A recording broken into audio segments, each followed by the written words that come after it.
இயேசுவுக்கே புகழ். இயேசுவில் பிரியமானவர்களே, இன்று நம் ஆண்டவர் திருவெளிப்பாடு 3ஆம் அதிகாரம் 11ஆம் வசனத்தினூடாக இவ்வாறு நம்மோடு பேசுகின்றார். இதோ விரைவில் வருகிறேன், உனக்குரிய மணிமுடியை வேறு யாரும் பற்றி கொள்ளாதபடி பார்த்துக்கொள். நீ பெற்றுக்கொண்டதை உறுதியாக பற்றிக்கொள். தன்னுடைய வருகை நெருங்கிவிட்டது.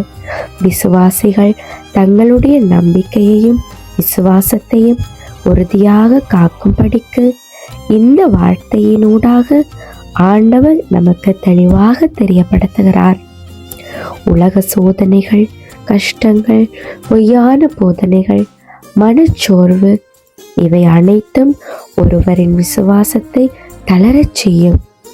ஆனால் உண்மையான விசுவாசமுடையவர்களாகிய நாம் அதை உறுதியாக பிடித்து கொள்ள வேண்டும்.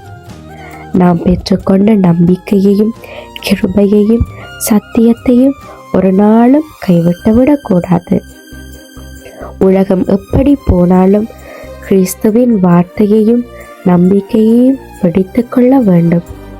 சோதனை காலத்தில் நம்பிக்கை குறையாமல் ஆவியால் வலிமையடைய வேண்டும். நம்முடைய மணிமுடியாகிய நிலைவாழ்வு நமக்கு கிடைத்த மிகப்பெரிய பொக்கிஷம். அதை நாம் நம்பிக்கையால் காக்க வேண்டும்.